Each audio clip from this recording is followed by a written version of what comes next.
ఈ మధ్య కొంతమంది వారికి వారే తెలంగాణ జాతిపిత అని ప్రకటించుకుంటున్నారని సీఎం రేవంత్ రెడ్డి మాజీ సీఎం కేసీఆర్ ఉద్దేశించి అన్నారు.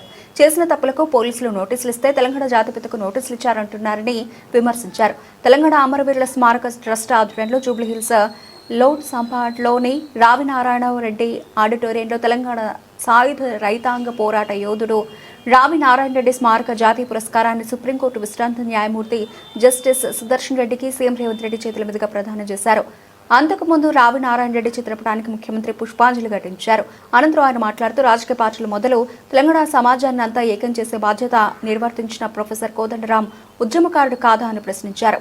ప్రజాస్వామ్యంలో ప్రజాస్వామ్యానికి స్వేచ్ఛ ఉన్నది, క్రిమినల్ కాన్స్పిరసీకి స్వేచ్ఛ లేవు. డెమోక్రటిక్ ప్రాసెస్ లో ప్రజాస్వామిక విలువలు ప్రజలు లేదా ప్రజాప్రతినిధులు స్వేచ్ఛగా ప్రజాస్వామ్య పరిమితికి లోబడి వారి అభిప్రాయాలను వ్యక్తపరచడానికి మాత్రమే స్వేచ్ఛ ఉంది తప్ప నేరాలు చేస్తాం, ఆ నేరాలను మీరు అడగొద్దు, మీరు విచారించొద్దు అనే స్వేచ్ఛ క్రిమినల్ ఫ్రీడమ్ లేదు అని నేను భావిస్తున్నా. ఈ రెండింటికున్న చిన్న తేడాను తెలంగాణ సమాజం గమనించాలి. అధికారం ఉన్నప్పుడు దాన్ని దుర్వినియోగాన్ని చేసి అధికారాన్ని పదిలం చేసుకోవాలన్న ఆలోచనతోని వేల కోట్ల రూపాయలు, వందల ఎకరాల భూములు అన్ని రకాలుగా సంపాదించుకొని అక్రమ మార్గాలను ఎంచుకున్నప్పుడు విచారణ తప్పదు. ప్రజాస్వామ్య బద్ధంగా డాక్టర్ బాబాసాహెబ్ అంబేద్కర్ గారు ఇచ్చిన రాజ్యాంగమే అది.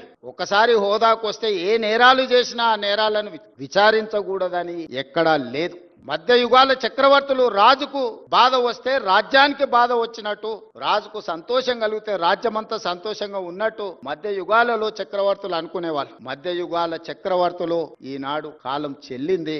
ఈ రోజు ప్రజాస్వామిక బద్ధంగా జరిగే విచారణలు ఎవరైనా ఎదుర్కోవాల్సిందే.